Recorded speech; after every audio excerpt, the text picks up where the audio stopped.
재물과 부요 그리고 인간의 그 존귀함의 의미를 오늘 본문 말씀을 통해서 좀 살펴보도록 하겠습니다. 먼저 본문을 설명하기 전에 성경 구절 몇 군데를 보겠습니다. 자, 요한복음 17장 3절 한번 보세요. 요한복음 17장 3절. 자, 영생은 구원을 말하는 건데 영생은 어떻게 얻어진다고요? 하나님을 알고 또 예수를 아는 것. 참 하나님을 알고 또 예수 그리스도를 아는 게 곧 영생이다. 그렇게 말씀했어요. 저를 봐요. 여기서 말하는 이 안다는 거는 그냥 피상적으로 지식적으로 뭐 이렇게 아는 걸 말하는 게 아니고 사귀임으로 그 경험적으로 깨달아 아는 걸 말하는 거예요. 사귀어서 인격적으로 교제가 돼서 그래서 경험적으로 안다. 경험적인 지식. 이거는 아주 확실한 거죠. 그래서 하나님을 확실하게 알면, 하나님을 경험적으로 분명하게 알면 우리가 하나님의 뜻에 순종하는 것은 아주 쉬워요. 예를 한번 들어볼게요. 아브라함이 갈대아 우르를 고향을 떠나서 내가 지시하는 땅으로 가라. 그럴 때 여러분들과 내가 한번 생각을 해보자고요. 쉽게 떠날 수 있겠어요? 그러나 하나님을 확실하고 분명하게 경험적으로 체험적으로 아는 사람은 떠나요. 왜냐하면 하나님은 선하시기 때문에 선한 길로 인도하시고, 하나님은 사랑이기 때문에 나한테 나쁜 일 안 시킬 거고, 하나님은 전능하시기 때문에 잘못된 길이라면 막아주실 거고, 할렐루야. 하나님은 전지하시기 때문에 다 내한테 유익한 길로 이끌어 주실 것이다. 하나님에 대한 이러한 확실하고 분명한 경험적 깨달음, 경험적 지식이 있다고 하면 떠나라면 떠나지요. 노아를 보고 하나님이 방주를 지어라. 그것도 마찬가지죠. 그것도 100년 동안 방주를 지으라 그랬어요. 그러나 노아는 하나님을 확실하게 분명히 알았기 때문에 노아는 방주를 짓는 일에 순종한 줄로 믿습니다. 자, 따라해봐요. 하나님을 경험적으로 확실히 알면 순종한다, 안 한다? 순종한다. 여러분들이 뭐 고민된다, 순종해야 돼 말아야 돼, 해야 돼 말아야 돼 이러는 사람은 하나님 모른다는 얘기야. 그리고 하나님에 대한 확신이 없다는 얘기. 알았지요? 하나님에 대한 지식이 확실하고 분명하면 하나님을 아는 지식, 참 하나님을 아는 지식은 4가지의 유익이 있어요. 첫째는 무한한 에너지를 공급해줘요. 두 번째는 사상, 다시 말하면 확실하고 분명한 깨달음을 가지고 흔들리지 않는 삶을 살 수 있어요. 그 다음에는 세 번째는 이 세상을 살아갈 때 담대하게 살아갈 수 있어요. 하나님을 확실히 아는 사람. 그리고 그 하나님의 은혜 아래서 살기 때문에 무한한 만족과 평안을 누리면서 살 수 있어요. 이것이 하나님을 아는 지식이 우리들에게 주는 은혜예요. 여러분들이 모두가 다 이 은혜를 누리시기를 바랍니다. 하나님을 알아야 되겠어요? 몰라야 되겠어요? 알아야 되는 거예요. 알아야 되는 거죠. 자, 이번에는 로마서 10장을 한번 봅시다. 로마서 10장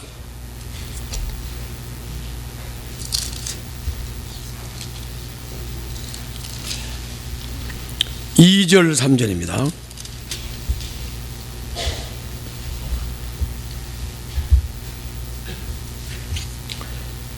폈어요? 자, 로마서 10장 2절 3절 읽겠습니다. 시작.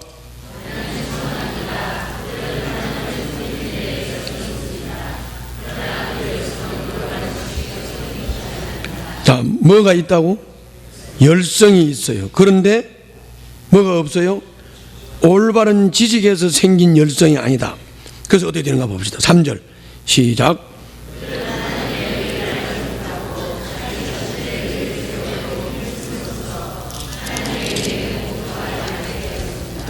진정한 복종이 안 나오죠. 저를 봐요. 그러니까는 로마서 10장 2절부터 3절에서 요한복음 17장 3절에서는 참 하나님을 아는 지식이 바로 되면 에너지가 무한히 공급되고 사상이 분명해서 분명한 삶을 살 수 있고 세상을 담대하게 살 수 있고 무한하신 하나님께서 주시는 만족을 누리는 은혜가 있다고 그랬는데, 로마서 10장 2절 3절에 보면 유대인들은 열성은 있는데 하나님을 잘못 알아. 하나님을 잘못 알아요. 그러니까 열심히 하기는 하는데 하나님을 잘못 알고 열심히 하기 때문에 도리어 하나님에게 불복종이 되는 거다. 불복종이. 왜 오늘 서두에 이 말씀을 하느냐? 오늘 재물, 부요, 종기에 대한 말씀인데 여러분들이 돈을 너무 좋아하니까. 뭐라고? 돈을 너무 좋아하니까. 오늘 이 돈에 대해서 하나님이 말씀하시는 것을 확실하고 분명히 경험적으로 깨달아서 돈을 여러분들이 숭배하는 것이 아니라 돈을 잘 다스리는 확신 있는 삶을 살게 하기 위해서 하나님을 아는 지식에 대한 얘기를 먼저 여러분들에게 드리는 거예요. 오늘 말씀 듣고 하나님이 말씀하시는 돈에 대해서 바로 깨달으시기를 바랍니다. 아멘. 자, 그러면 이제 시작하겠습니다. 첫 번째로 앞쪽에 10절부터 12절에서는 주님이 이렇게 말씀했어요. 돈이 아무리 많아도 만족하지 못한다.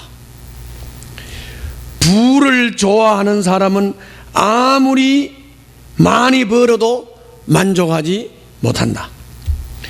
풍요로운 소득으로 만족을 못한다. 재산이 많아지면 돈 쓰는 사람도 많아진다. 많은 재산도 임자에게는 다만 눈여기에 지나지 않는다. 적게 먹든지 많이 먹든지 마귀를 하는 사람은 잠을 달게 잔다.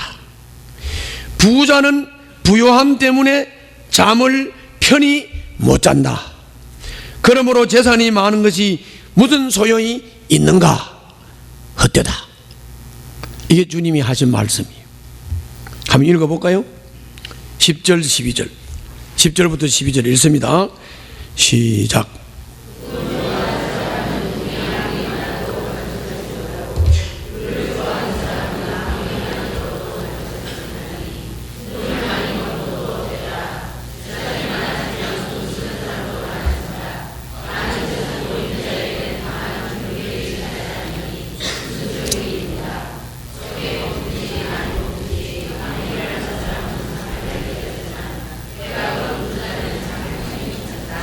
아멘. 저를 봐요. 자, 저를 봐. 제가 자꾸 이렇게 성경을 읽히는 이유는 여러분들 설교는 말이죠.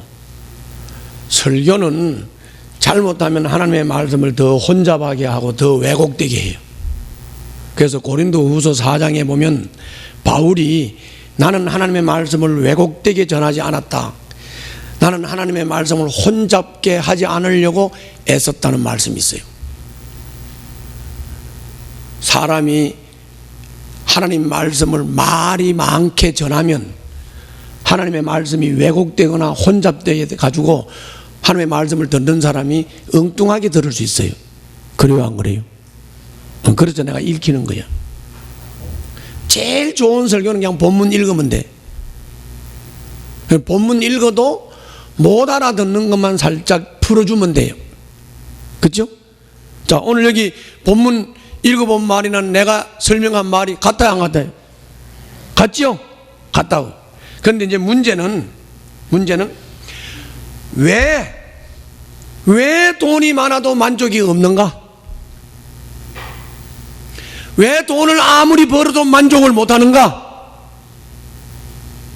왜 풍요로운 소득이 만족을 주지 못하는가?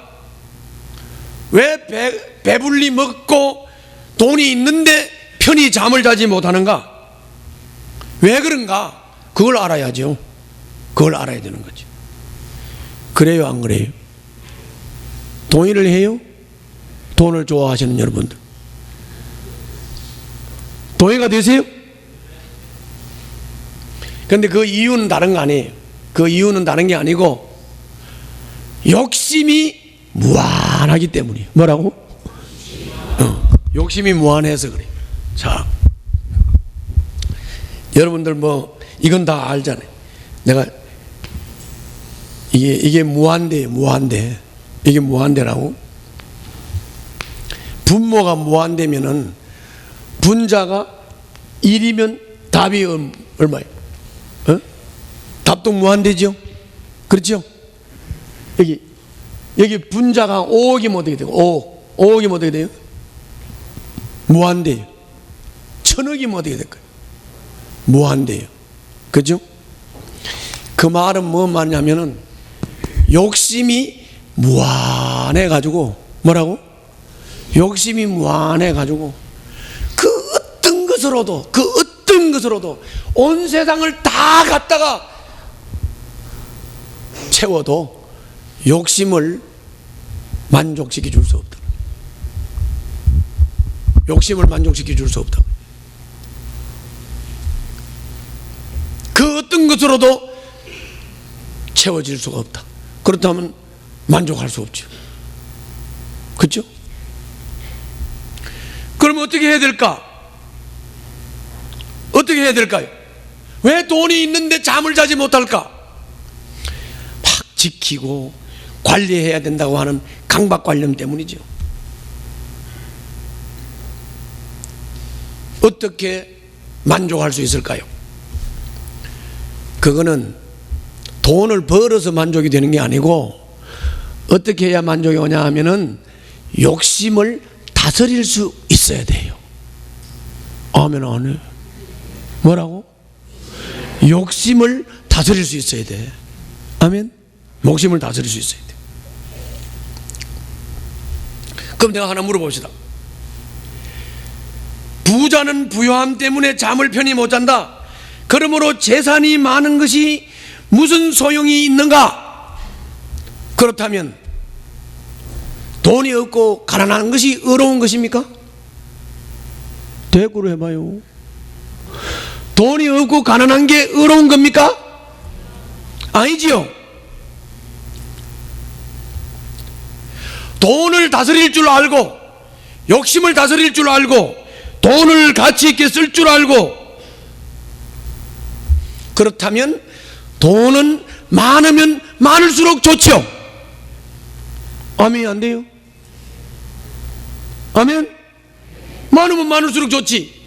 중요한 것은 욕심을 다스리고 돈을 다스릴 줄 알고 돈을 가치 있게 쓸 줄 알아야 되죠. 그 능력이 있어야 되는 것이죠. 돈을 선하게 쓸 줄 아는 능력과 지혜가 있어야 되는 것이죠. 그러면 또 한 가지 물어보겠습니다. 우리가 욕심을 다스릴 능력이 우리들에게 있을까요? 우리가 돈을 가치 있게 쓸 수 있는 지혜와 능력이 우리에게 있을까요? 돈을 제대로 다스릴 능력이 있을까요? 없다면 여러분들은 하나님의 은혜를 구해야 하는 줄로 믿습니다. 그리고 은혜 받아야 제대로 살 수 있다는 것을 깨달으시기를 주님 이름으로 축원합니다. 결국은 은혜로 사는 겁니다. 은혜로 사는 것. 두 번째 얘기입니다. 두 번째 얘기는 13절부터 14절인데 저를 봐요. 여기 또 뭐 읽으라면 안 읽으면서 설교를 들으라 할 때는 열심히 읽으려고 자꾸 내려가. 여기를 봐요. 자, 여기를 봐요. 자, 두 번째 얘기는 13절 14절인데 뭔 얘기냐? 이 전도자가 한 가지 비참한 걸 봤대요. 뭐라고? 한 가지 비참한 일을 봤대. 뭔 비참한 일을 봤느냐? 아끼고 아끼던 그 재산이 도리어 그 재산이 임자에게 해를 끼치는 것을 봤다. 해를 끼치더라. 돈이 임자에게 해를 끼치는 것을 봤다. 또 한 가지는 어떤 사람이 돈이 많았는데 갑자기 재난을 만나서 재산을 다 날렸다. 그래가지고 오히려 자식들에게 물려줘야 할 순간에는 물려줄 게 아무것도 없는 것을 봤다. 전도자가 본 거예요. 그걸 전도자가 그걸 봤다고. 그래 여러분들 지난번 다니엘 기도회 할 때 21명의 간정자들한테 간정 들었지요? 그 양반들 간정할 때 대부분의 간정 내용이 뭡니까? 간정을 잘 들어보면 옛날에 돈 많았지요. 그래 안 그래요? 화장품 장사해서 돈 벌고 뭐 해서 돈 벌고 돈이 많았다 그래. 돈이 많았다 그래. 잘 들어보면 옛날엔 돈이 많았는데 그래서 막 억수로 돈을 벌었는데 부자였는데 그런데 좀 말을 저속하게 써서 미안하지만 쫄딱 망했다. 그 쫄딱 망해가지고 그래서 하나님을 믿게 됐고 그래서 은혜로 산다. 이런 대부분의 간정의 주류가 다 그렇지요. 그래 안 그래요? 간정이 다 그렇잖아요. 그 말은 뭘 증명하는 거예요? 돈이 아무리 많아도 돈을 숭배하고 돈을 다스릴 줄 모르면 어느 순간 그냥 바람 날아가듯이 날아간다 그 말 아니에요? 그 말이죠? 그런 말이잖아요. 돈이 해 끼치는 것도 그래요. 돈이 해 끼치. 돈이 왜 해를 끼치지? 돈이 해를 끼치는 것은 몇 가지만 예를 들어봐도 금방 이해가 됩니다. 돈을 의지를 하고 이 돈을 가지고 어떻게 즐길까? 이 돈으로 어떻게 즐길까? 그러면서 돈 가지고 즐기는데 마음이 뺏기는 순간 즐기다가 망가지는 겁니다. 그래서 마약 중독이 되고 그래서 섹스 중독이 되고 그래서 알코올 중독이 되고 그래서 망하는 거 아닙니까? 아멘? 그런 거 예를 간단하게 들면 그런 거죠. 돈은 즐기라고 주는 게 아니에요. 돈은 즐기는 도구가 아니에요. 돈은 안전을 지켜줄 수 없어요. 착각하지 마세요. 돈이면 다 된다. 돈이 좋다. 그러니까 돈을 지키려고 마음을 뺏기고 마음을 쓰지만 그러나 돈은 여러분들 안전을 지켜줄 수 없어요. 착각하지 마시라고. 착각하지 말라고. 돈은 사람이 살아가는데 필요한 생활 수단일 뿐 돈이면 다 된다. 돈을 숭배하면 돈은 날아간다. 꼭 기억해야 돼. 여기 확실한 지식이 돼야 돼. 그래서 이걸 갖다가 확실한 지식이 안 되면 또 돈 쫓아갈 거야. 내일이면 당장 또. 아멘? 자, 13절 14절 한번 읽어보겠습니다. 자, 읽습니다. 시작.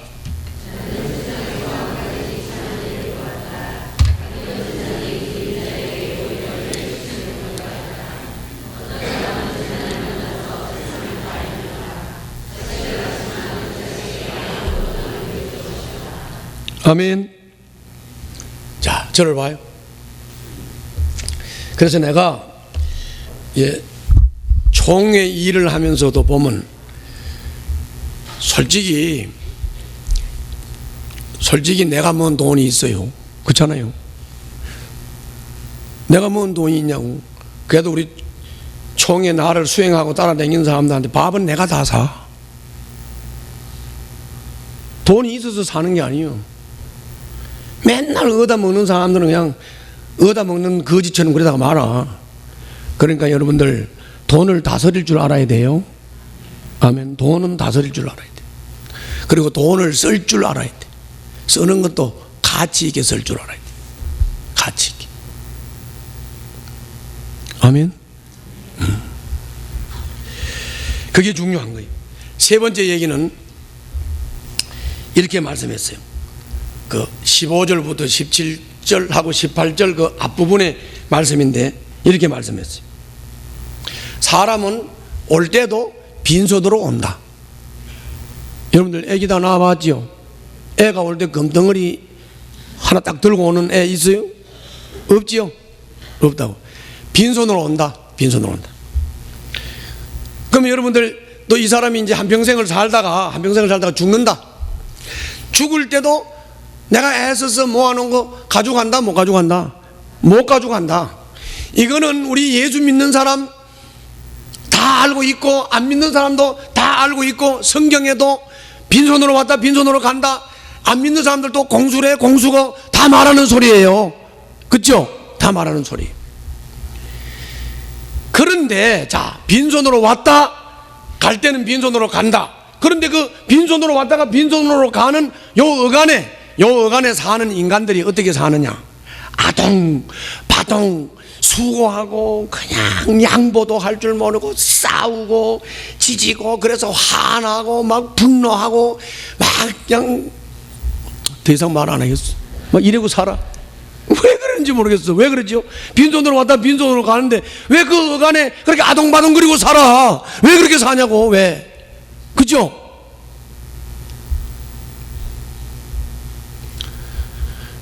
왜 그렇게 사는 걸 이렇게 봤더니 애가 말을 좀 배워가지고 조금 말 몇 마디 할 줄 알면 너 아빠 어디 갔니? 돈 벌러. 하여튼 돈 버는 게 아니라 눈깔이 갔어. 그래 돈 벌다 돈 번다 돈 번다 이게 입에 올랐어. 입에 올랐어. 아니 습관적으로 입에 올랐어. 돈을 벌어야 산다. 왜 이렇게 될까요? 돈이 있으면 행복할 것이라는 착각 때문이죠. 돈이 있으면 행복하다는 착각 때문이죠. 돈이 있어서 행복한 게 아니라 돈을 잘 써서 행복한 겁니다. 아멘. 돈을 가치 있게 쓰니까 보람이 있고 돈을 가치 있게 쓰니까 행복한 거죠. 돈이 있어서 행복한 게 아니라고요. 돈이 있으면 행복할 것이라는 기대를 가지고 있습니다. 그러나 돈은 생명체가 아니에요. 돈은 숭배 대상이 아니에요. 돈은 여러분들에게 절대로 안전하게 보호해 줄 수도 없어요. 그런데 돈을 너무 지나치게 숭배하니까 돈을 기대하니까 그 기대는 우리들에게 좌절과 절망을 갖다 주고 마음의 상처를 갖다 주는 거죠. 그래서 돈이라는 게 있으면 편리하고 피로를 채워주고 좋은 면도 있지만 그 돈을 다스릴 줄 몰라서 돈을 숭배하게 된다면 그 돈은 나에게 괴물이 되는 겁니다. 이 원리를 여러분들이 잘 이해를 하셔야 돼요. 그렇다면 우리는 어떻게 살아야 할까? 빈손으로 왔다가 빈손으로 가는데 수고해야 뭔 소용이 있어? 하나도 막 가져가지 못하는데 너무 비참하지 않나? 수고하고 애썼는데 아무것도 가져가지 못하는데 이게 무슨 소용이 있어? 이거 뭐 정 바람 잡는 인생이구만. 수고한들 무슨 소용이 있어? 평생 어둠 속에서 먹고 지내며 온갖 울분과 고생과 분노에 시달리면서 왜 이렇게 살아야 되지? 이렇게 하고 여기서 결론을 딱 내버리고 인생은 아무 의미도 없어. 인생은 살 가치도 없어. 뭐야? 이렇게 결론을 내고 말면 안 돼요. 그렇게 결론 내고 말면 안 돼. 이렇게 결론을 내고 말면 두 가지로 빠질 수 있어. 첫째, 이렇게 결론 내고 말면 아이고 빈손으로 왔다가 빈손으로 가는데 우리 한번 신나게 놀면서 즐기면서 살자 이러면서 쾌락주의에 빠지겠지. 그렇죠? 또 한 가지는 아이고 뭐 빈손으로 왔다가 빈손으로 가는데 왜 이렇게 아둥바둥하고 살아야 돼? 그러면 두 번째로는 어떻게 될까요? 염세주의에 빠지겠죠. 그래서 아유 인생 살아서 뭐래? 그러면 자살할까? 그래서 자꾸 자기 생애를, 자기 생명을, 자기 삶을 막 무시해버리고 멸시해버리고 천대해버리고 이런 결과를 가져오는 거예요. 그럼 우리는 여기서 끝나면 안 돼. 여기서 끝나면 안 돼. 일단 한번 15절부터 17절, 18절 그 첫 소절까지만 한번 읽어봅시다.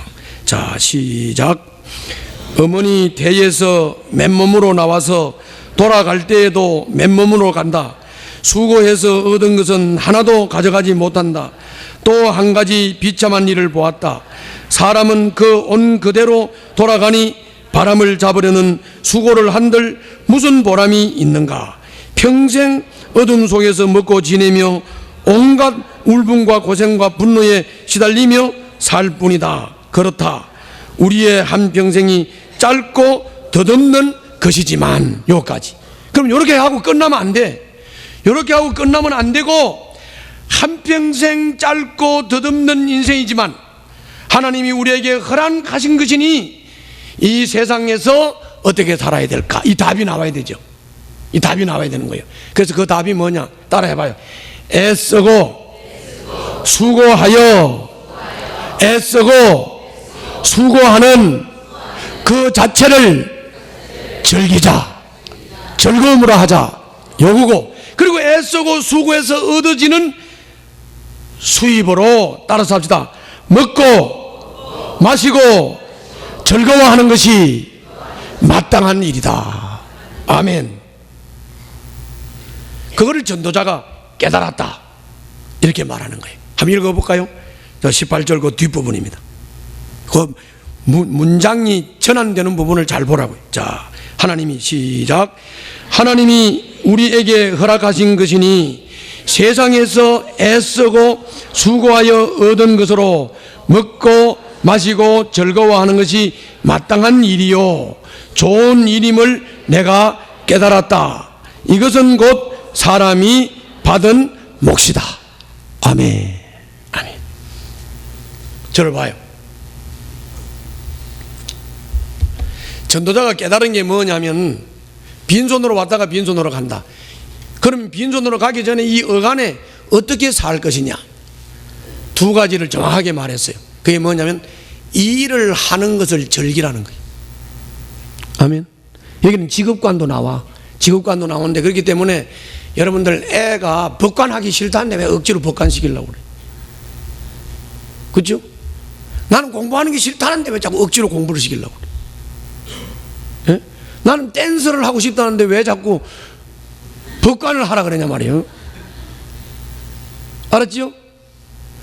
그러니까 뭐요? 일 자체를 즐길 줄 알아야 돼요. 게으름 피우지 말고 나태하지 말고 일 자체를 기뻐하고 즐거워하라. 아멘. 일 자체를 기뻐하고 즐거워하라. 그러면 직업관이 어떻게 돼요? 자기가 좋아하는 일을 해야지. 자기가 하고 싶은 일을 해야 되는 거예요. 그렇죠? 그 다음에 또 한 가지, 또 한 가지. 내가 이 일을 내가 좋아하고 하고 싶은 일을 즐겁게 하면 얻어지는 게 있어요, 없어요? 얻어지는 게 있죠. 그걸로 먹고 마시고 즐기면서 살아라, 그런 말이죠. 그런데 그걸 보고 주님이 뭐라고 표현했냐? 누리라, 그렇게 말했어요. 뭐라고? 누리라, 그렇게 말했어요. 그런데 그 누리는 것이 하나님이 주신 몫이라고. 누리는 것이 하나님이 주시는 몫이기 때문에 못 누릴 수도 있죠. 그렇죠? 그래서 여러분들 잘 보세요. 어떤 사람 아주 열심히 일을 하고 열심히 살았는데 자기가 애쓰고 노력한 것을 못 누리고 가는 사람 있지요? 그런 사람 봤어요? 못 봤어요? 있잖아요. 그러니까 뭐요? 일을 즐겁게 하고 즐겁게 일해서 얻어진 것으로 먹고 마시고 즐기는, 누리는 복을, 누리는 은혜를 하나님께서 주셔야지요. 아멘. 그래서 여러분들 하나님의 은혜를 구하세요. 하나님이 은혜 주셔야 돼. 하나님을 믿고 의지하고 은혜를 구해서 하나님이 은혜 주시면 그 은혜를 누리면서 사는 행복자가 되시기를 주님 이름으로 축원합니다. 축원합니다. 이 중요한 얘기. 그래서 마지막 19절부터 20절에서 그렇게 말씀하는 거예요. 하나님께서 우리들에게 부를 주시고 재산을 주시고 그걸 누리게 하시고 그건 하나님께서 나에게 주신 몫이다. 수고함으로써 즐거워하게 하시고 이건 다 하나님께서 주신, 우리들에게 주신 몫인데 이게 누리라고 하는, 주님께서 누리도록 은혜를 주신 하나님의 몫이다. 그러므로 우리는 하나님 앞에 은혜 주세요. 그리고 하나님 은혜를 누리게 해주세요. 아멘. 누리게 해주세요. 주님이 주신 몫을 감사하고 일하고 수고의 땀을 기쁨으로 흘리고 나에게 주신 몫을 누리면서 즐거운 삶을 살고, 하나님은 그것을 우리들에게 선물로 주셨고 그렇게 사는 것이 우리들의 행복이고 하나님은 우리가 그렇게 행복하기를 원하신다. 아멘. 그런 말이. 한번 19절 20절 읽어보겠습니다. 다 같이 읽습니다. 시작. 하나님이 사람에게 부와 재산을 주셔서 누리게 하시며 정해진 몫을 받게 하시며 수고함으로써 즐거워하게 하신 것이니 이 모두가 하나님이 사람에게 주신 선물이다. 하나님은 이처럼 사람이 행복하게 살기를 바라시니 덧없는 인생살이에 크게 마음 쓸 일이 없다. 아멘. 저를 봐요. 결론적으로 말씀을 드리면 까칠하게 살지 마. 뭐라고? 까칠하게 살지 말고, 그리고 남을 무시하고 멸시하지 마. 지만 못한 놈이 어디 있어? 자기만 못한 놈이 어디 있냐고. 그러니까는 사람과 관계를 할 때 까칠하게 굴지 말고, 까칠하게 굴지 말고. 까칠하게 군다고 얻어질 것도 없어. 알았죠? 빈손으로 왔다가 빈손으로 가는 인생이야. 일을 즐기고 일에서 얻어지는 것으로 먹고 마시고 즐거워하며, 그리고 돈을 다스리고 가치 있게 사용하고 선하게 쓰고, 할렐루야, 선하게 쓰고. 그래서 여러분들이 보람된 삶을 살면서 행복을 누리시기를 주님 이름으로 축원합니다.